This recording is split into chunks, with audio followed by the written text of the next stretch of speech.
अगर समस्या का समाधान किया जा सकता है तो चिंता मत करिए और उसका समाधान कीजिए। और अगर समस्या का समाधान नहीं किया जा सकता है तो व्यर्थ की चिंता मत करिए। हमें हमारा जीवन तब कठिन लगने लगता है जब हम स्वयं को बदलने की बजाय परिस्थितियों को बदलने का प्रयास करते हैं। देखते समय सिर्फ देखें, सुनते समय केवल सुने, महसूस करते समय सिर्फ महसूस करें और सोचते समय केवल सोचें। यही वास्तविक क्रम है। अपने शरीर को स्वस्थ रखना आपका कर्तव्य है, क्योंकि स्वस्थ शरीर में ही शांत मन का वास होता है। हमें अपने द्वारा की गई गलतियों की सजा भले ही तुरंत ना मिले, लेकिन एक समय के बाद कभी न कभी अवश्य मिलती है। दुनिया नहीं जानती कि हम सभी का अंत यहीं पर होना है, लेकिन जो लोग इस सच को जानते हैं उनके सारे झगड़े एक ही बार में खत्म हो जाते हैं।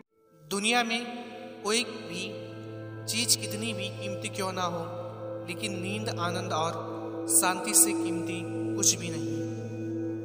अगर आप सच में स्वयं से प्रेम करते हैं तो आप कभी भी दूसरों को दुख नहीं पहुंचा सकते। दुनिया में अज्ञान सबसे बड़ा अंधकार है, इसलिए ज्ञान की तलाश कीजिए, तभी आप अंधकार से बाहर निकल पाएंगे।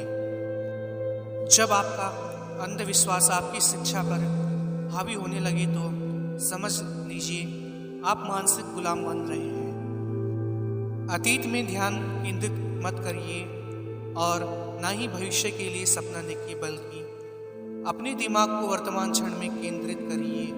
यही खुश रहने का मार्ग है।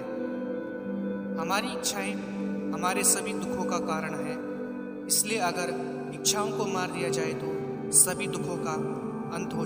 जब जिंदगी आपको रोने के लिए 100 वजहें दे तो आप दिखा दीजिए कि हंसने के लिए आपके पास 1000 वजह हैं। जो तुम्हारा मूल्य न समझे उसके सामने जबरन प्रेम प्रदर्शन मत करना, क्योंकि ऐसा करने से तुम्हारे प्रेम के साथ तुम्हारी भावनाओं को भी कुचल दिया जाएगा।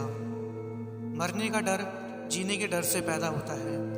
जो इंसान पूरी तरह जीता है वो किसी भी वक्त मरने के लिए तैयार रहता है। जीवन में लोग कोशिश करने से डरते हैं, पर कोशिश ऐसे करो कि हारते हारते कब जीत जाओ पता ही ना चले। जीवन में कभी भी किसी का कर्ज अपने पास ना रखें, क्योंकि वह उसे जताने में जरा भी समय नहीं लगाता। तुम कभी नीचे गिर कर तो देखो, कोई नहीं आएगा तुम्हें उठाने, और एक बार खड़े हो जाओ तो सारी दुनिया लग जाएगी तुम्हें गिराने में। गलतियां करने में बिताया गया जीवन न सिर्फ अधिक सम्मानीय है, बल्कि बिना कुछ बिताए गए जीवन से अधिक उपयोगी भी है। यदि 4 बातों का पालन किया जाए, एक महान लक्ष्य बनाया जाए, ज्ञान अर्जित किया जाए, कड़ी मेहनत की जाए और दृढ़ रहा जाए तो कुछ भी हासिल किया जा सकता है। जिस प्रकार कभी भी एक चट्टान तेज हवा से हिल नहीं सकती, उसी प्रकार एक बुद्धिमान व्यक्ति प्रशंसा और आरोपों से विचलित नहीं हो सकता। आपके जीवन का सबसे बड़ा उद्देश्य है स्वयं के उद्देश्य का पता करना, उसके बाद पूरे समर्पण में लग जाना। अगर आप सही दिशा में जा रहे हैं तो आपको कुछ नहीं करना है, आपको सिर्फ चलना है और चलते रहना है। अपनी सफलता को जज इस बात से करो कि इसे पाने के लिए आपने क्या क्या खो दिया।